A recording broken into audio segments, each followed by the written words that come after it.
I hadn't done that. I actually was so out of it that I gave up.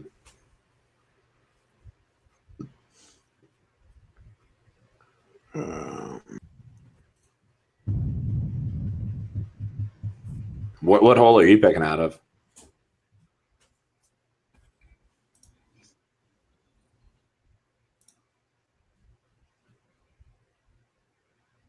Nathan Powell. It was.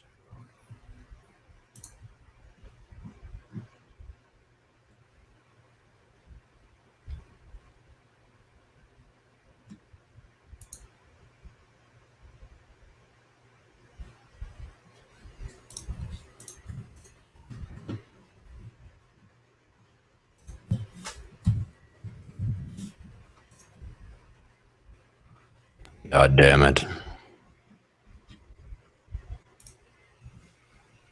Can you still hear me?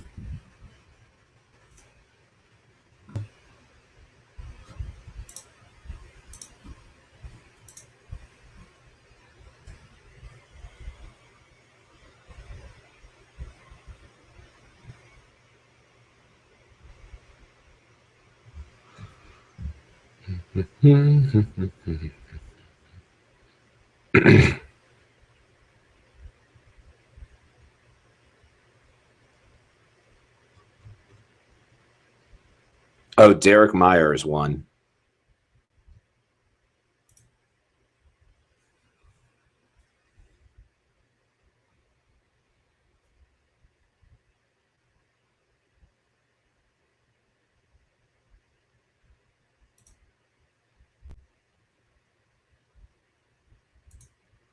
Derek Myers.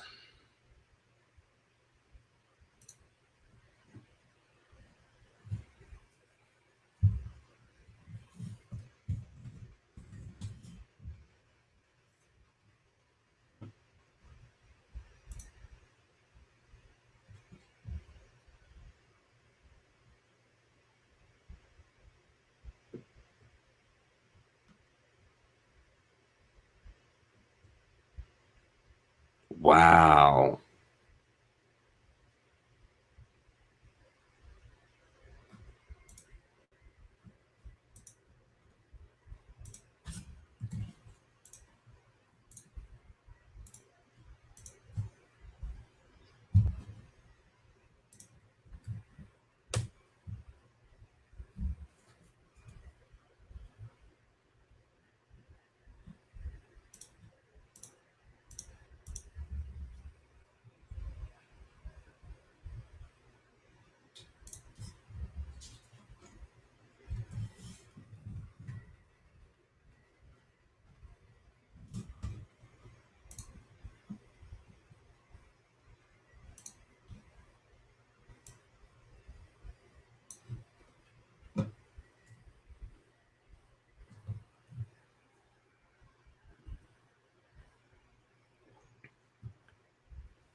Nathan. All right, now we're good to go. All right. I'm looking through it. The guy who won's team is real hashtag bad. His quarterbacks team? The winner, Derek Myers is his name. Oh, what, did you just go back to last year and look? Yeah, I'm looking now. Pretty cray. Okay, what else am I doing? I looked at that and the runner-up. basically. Well, Tim Torch finished 4th, so I pulled him up too. Well, I mean, I guess we'll talk about it on the show, but like the playoffs are even more of a crapshoot in SFB, just because it's like 1 week and half the people advance 1 week, and then half the people. It's like you just have to have 3 or 4 good weeks, and that's all that matters. Like, yep, and then in the last one you have to have a killer week. Yeah. All right, let's go. Well, we're already live, so we're recording, so we can probably just kick off the show now. Anything? I mean, I don't really have any structure to this. I just wanted to talk Scott Fishbowl. So I got halfway through Bull Rush, so I try not to repeat myself, but I might, or repeat what they said, but I might. All right.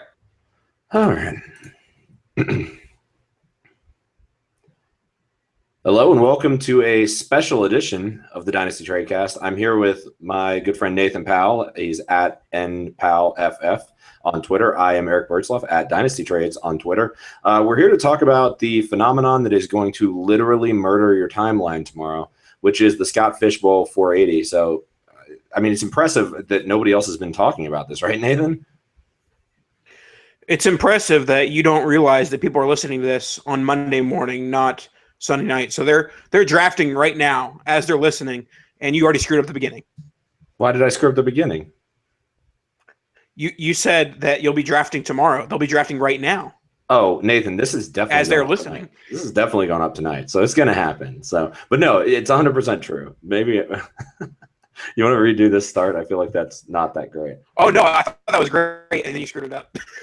Oh, I don't know. We can restart it. Whatever. Okay. Yeah, I'm getting. Well, no, that's good. I'm good with that. I was just, I was just like, I'm not sure that was legitimate confusion on my part. So clearly not getting the joke ruins it for me.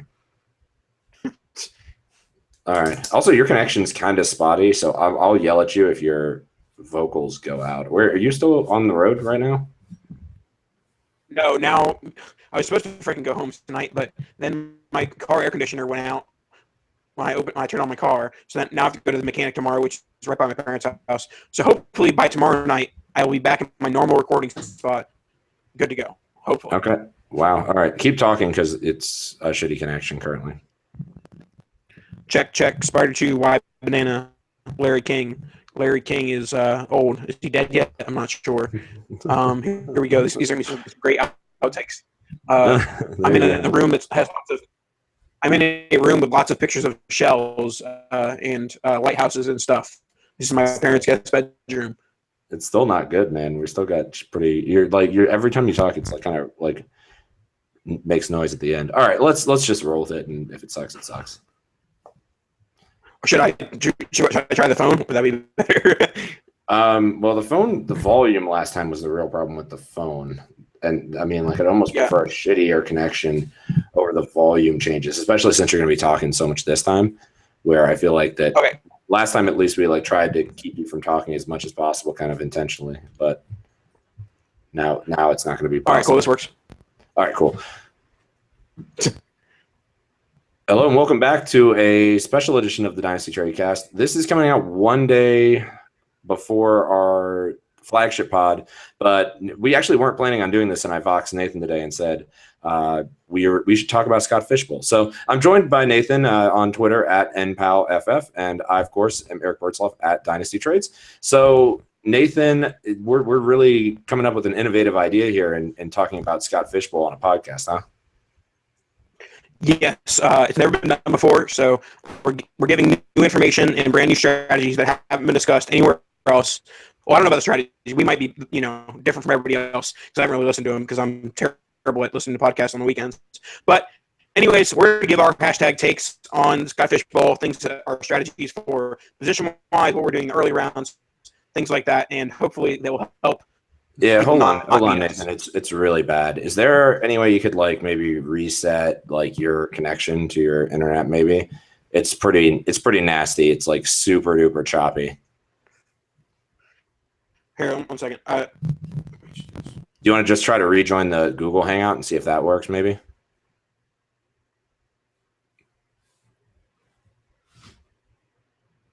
Of course, the one that we're just going to do on the fly is going to be a complete pain in the ass.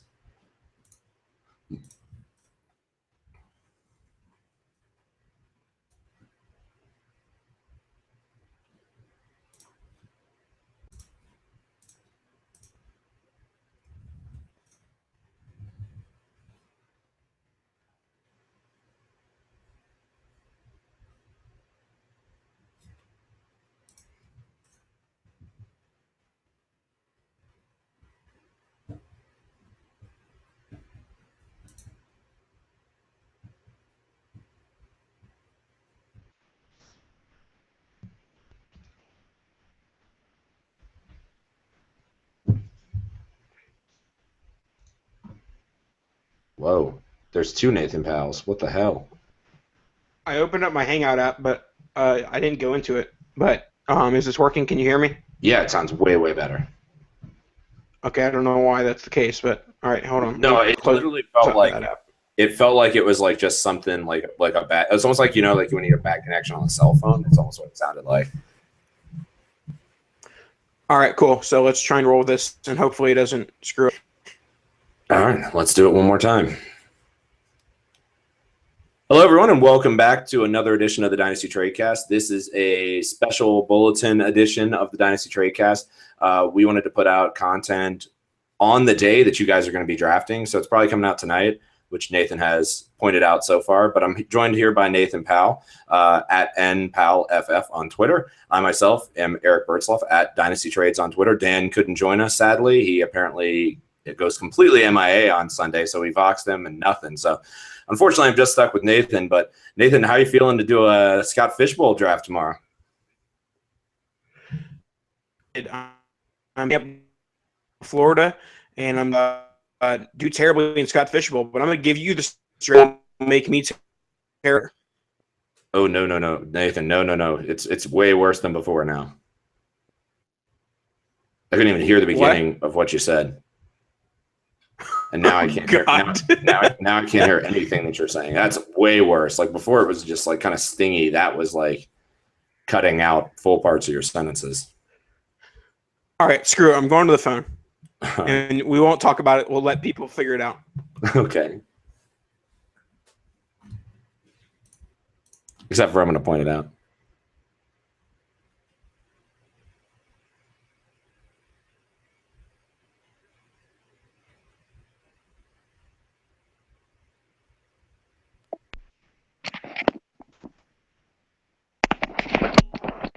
Check. Larry 2, QB. Larry. You're back. I'm back. How's my volume?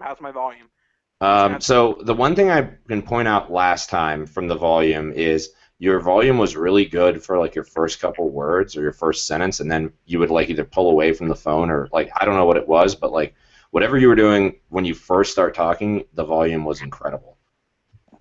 All right, yeah. So I'm just gonna make sure hold on. Dan says, no, I'm good. Thanks for the invite. Yeah. All right. Let me make sure that stuff's off there recording. Oh my God. I'm an idiot. I've been wondering why I haven't been getting my email notifications since our last recording. And then I just realized that they've been off ever since our last recording. I'm an idiot. What email notifications? Like on my phone. Oh, because you turned them off when you were doing when we did it, so it wouldn't buzz. Yeah. So I'm an idiot. All right, I want to just make sure the box is off. Then we'll be good. All right. So we should be good to go. All right. So cool. Fourth time we're doing the opening. Yep, fourth time. This is a new record. So, all right, let's do this. Hello and welcome back to another edition of the Dynasty Tradecast. I'm joined by my good friend Nathan Powell. He hopped on with us to chat through Scott Fishbowl. So you can follow Nathan on Twitter at NPowellFF. I, of course, am Eric Bertzloff at Dynasty Trades on Twitter. So make sure you follow both of us.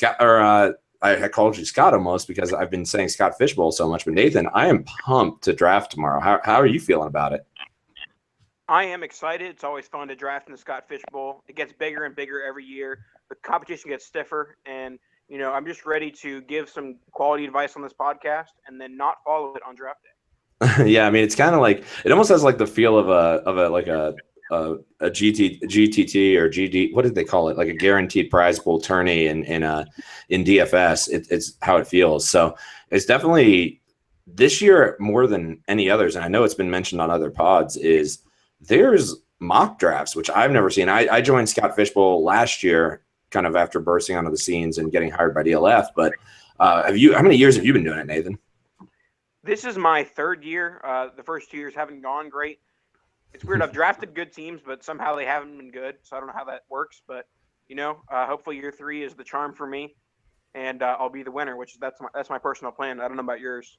Yeah, I mean, my plan is to come in and win. I just last year, so to talk draft strategy that I took last year, and last year was the rules changed ever so slightly. Well, not ever so slightly. It's actually kind of a big change. This year, we're doing half PPR this year, and it was full PPR last year. So my game plan last year was to go super high variance and pick up like Philip Dorsett's and T.Y. Hilton's and go for the high ceiling of players.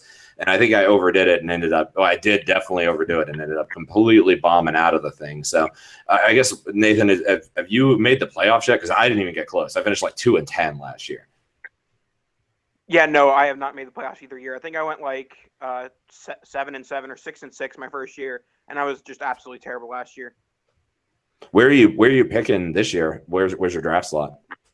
I am picking 11th in front of Tyler Huggins. Okay, 11, man. Well, I'm number 1, so that's going to be fun. I'm debating who. Actually just told Ryan McDowell who I'm taking at 1, which I think is kind of a no-brainer, but I would be curious to hear your take. So let's back up for a second, though, because Scott Fishbowl, for those of you that don't know, if you've been living under a rock, aren't on Twitter, which I highly doubt, or don't pay attention to other people's podcasts, which I also highly doubt. So a lot of our listeners I know overlap with the Bull Rush, and that's has Scott Fish on it. So it wouldn't shock me. It would be actually shock me a lot if you didn't know what the Scott Fish Bowl was. But basically, it's a 480 team, just fantasy football, just get together. Basically, that's a league that there's all sorts of awesome prizes actually this year for it. Free to enter, and you can only get invitation 360 pros, 120 amateurs. I think that's right. That's right this year, right, Nathan? Yes, I call them fans. Amateurs, that means they're not better than us. A lot of fans are a lot better than me at fantasy football. Well, I always take offense to the term expert. So my buddy actually it massively makes fun of me for getting called an expert for people. So no, I agree. Okay, so fans better, but amateur basically meaning they're not getting paid to put out any fantasy football content like we are. We make those big bucks, Nathan. Right. Yeah, it's a high paying industry is what we're in right now. Cool. So back to kind of draft strategy. So you're bringing at the end of the first, so you'll at least be able to see how things go. And kind of have those 2 picks at the end. I would much rather prefer your spot. And for those of you that don't know, we can't trade out of spots. So in a heartbeat, I'd try to trade the 101, but it's not going to happen. So for me, I think my plan is I think I'm going to go quarterback heavy on this. I think that's not a strategy people are doing, but I think it's one that having a couple of solid quarterbacks always helps in a super flex league. And then my plan, I think, unless the draft dictates otherwise, is to go quarterback heavy, hit running back kind of in those, maybe the 2-3 turn, hit running back, and then start just going after wide receivers that are kind of not necessarily crapshoots, but kind of like high floor, and then some high ceiling, kind of like toss in between that. So I guess what is your thought on that particular strategy, Nathan? On going quarterback early, you said? Yeah, well, 101, and last year, since it's super flex, when basically I saw quarterback pretty much go 1 and 2 in most drafts. My plan, I think, is to take Cam at 1 since we get bonuses for running. So I think I'm passing on Luck, and I think I was planning to take Luck up till yesterday, having beers with a buddy of mine, and I talked myself into going Cam, I think. Yeah, no, I've always been an advocate of drafting quarterback early in super flex leagues, so I am not against picking Cam Newton one overall in SFB. But one of the things that I've kind of seen that's kind of started to rear its head, that obviously in the earlier part of the process, I remember people saying, oh, you got to go wide receiver early, 0 RB. And, some people saying you got to go Cam, Luck, or Rodgers in the first. But a lot of people are starting to come on to the fact that it's 0.25 points per rush, and people are going to be looking at those workhorse running backs like Adrian Peterson and Le'Veon Bell and Todd Gurley. And so it's kind of frustrating. It's kind of like on NFL draft day when your favorite team in the middle of the round is targeting this guy, and then Adam Schefter reports this guy's going to be a top 5 pick. It's oh man, I was really hoping he'd fall to us. So yeah. In that realm, I was hoping I could get a Todd Gurley at the 11th pick, but with people kind of catching on to this point per carry thing, I think that I'll end up picking between maybe the end of the quarterback top tier or more of the middle of the mid wide receiver tier. Because I think you're going to have an interesting time. The fact that he took it to half point PPR, I think, is a complete game changer. I think it takes the value out of wide receivers and puts it squarely on those bell cow running backs you're talking about. Yeah, no, I definitely agree with that, and especially because obviously more reliable on a week-to-week basis with those bell cow running backs. And another thing to point out is that tight ends, they are one point per reception as opposed to the 0.5. So that makes Rob Gronkowski exponentially more valuable than he is, even in a 1.5 PPR league, because you're getting double the points per reception that you are with those elite receivers. So, I mean, I'd even consider Gronk in the top 5 over, the Julios and the Odells of the world, simply because you're getting double the points per reception. I'm sorry, I actually didn't. Maybe I'm unaware of this, but the scoring for, I know it's tight end premium, but what does that mean? Is it 1.5 or just 1 for tight end catches? It's 1 PPR for tight end, 0.5 PPR for running back wide receiver. Nice. So that's double. Yeah, that's double instead of 33% more, like you were saying. Yeah, that's a game changer. I personally, I took Gronk at the beginning of last year. Scott Fishbowl, that was my first pick in like the 111. And I don't know, I feel like every team I've had Gronk on, and Gronk did great last year, but it's just the rest of the roster construction becomes particularly difficult. I'm much more of a punt tight end guy in a redraft league. I just feel like my teams never come together the way I wanted them to if I pick Gronk first with my first draft pick.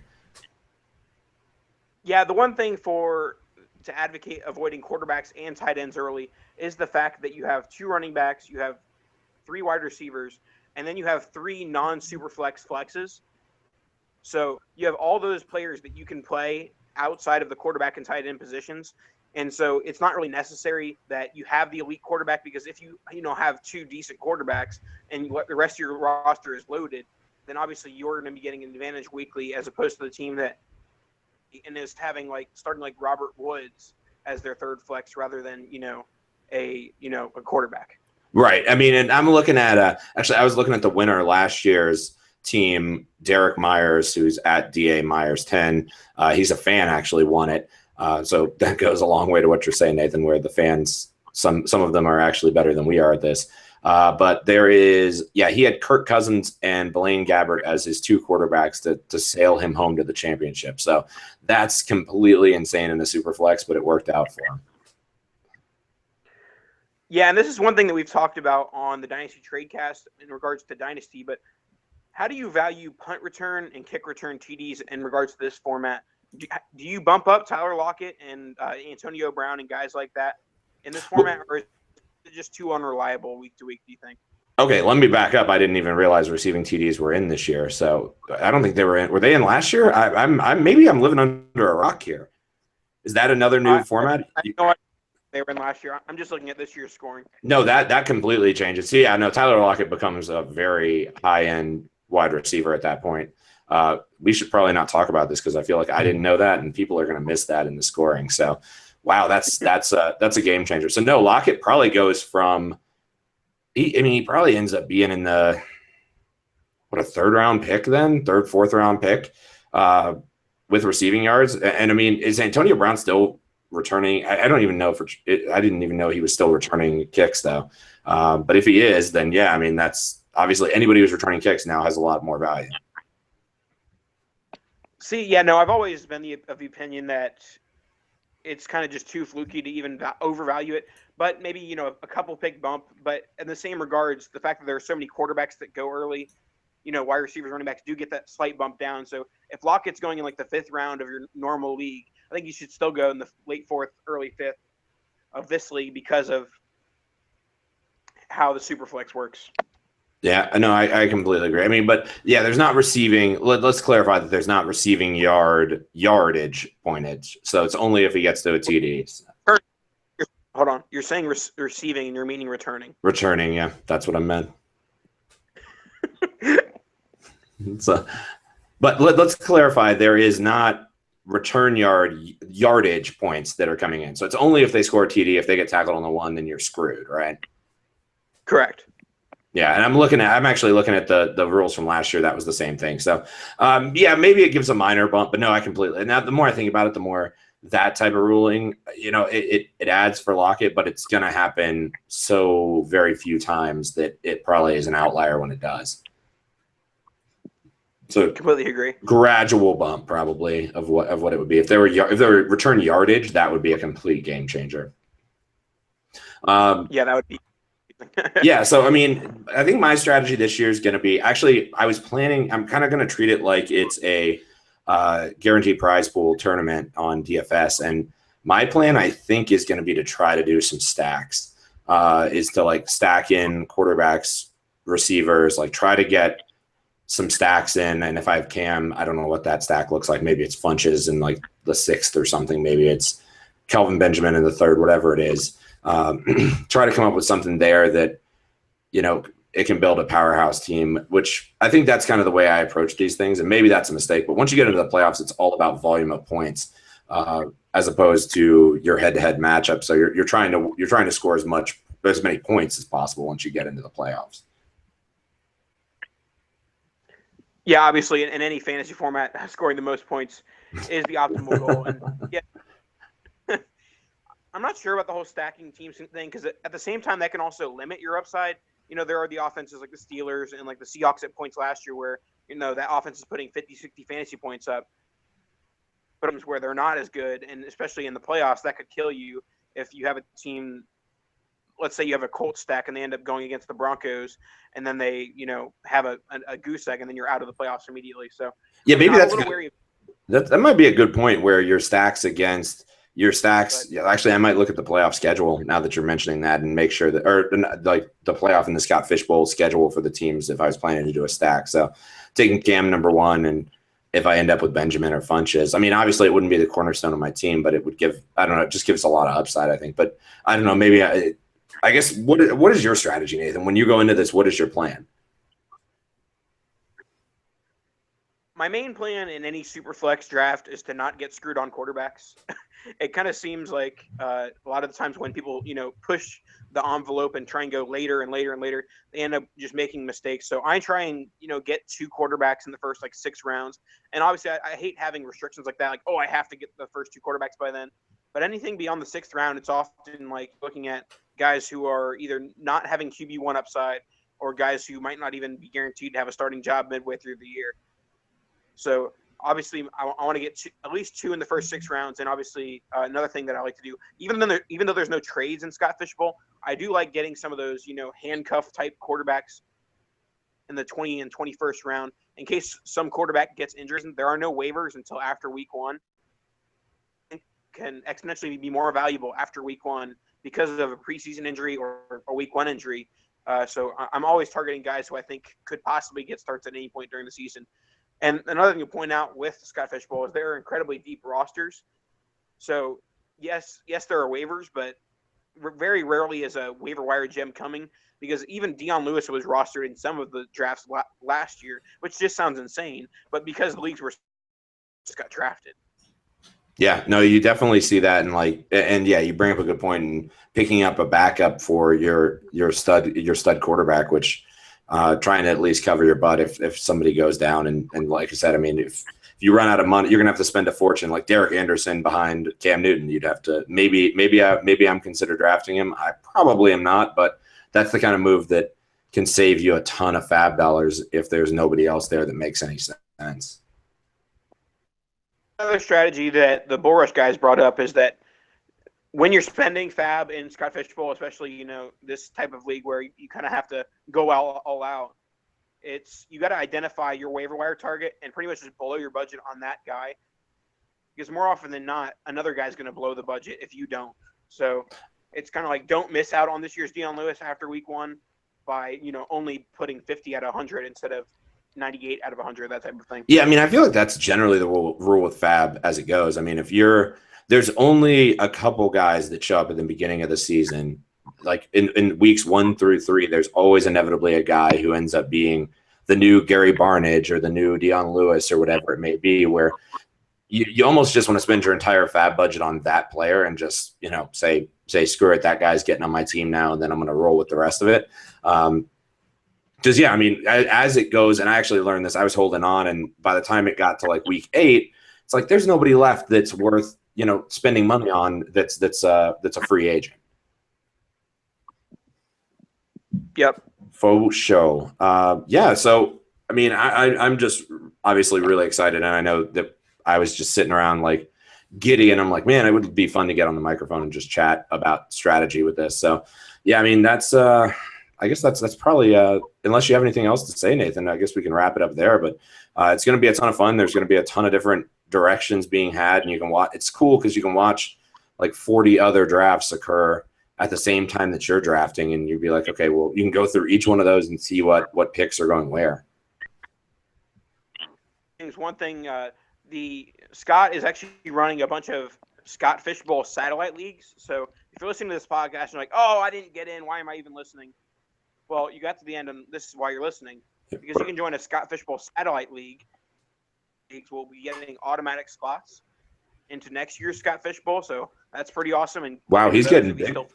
He's getting big time, man. That's crazy. It's like the World Series of Poker. You can satellite into the fishbowl. Absolutely. And then the other thing, there's an official Scott Fishbowl prize that wasn't mentioned in the email. I was upset about that. The Dynasty Tradecast offered up a once-in-a-lifetime opportunity to Netflix and chill with Nathan Powell. Offered up for SFB, and it has yet to be acknowledged on the site.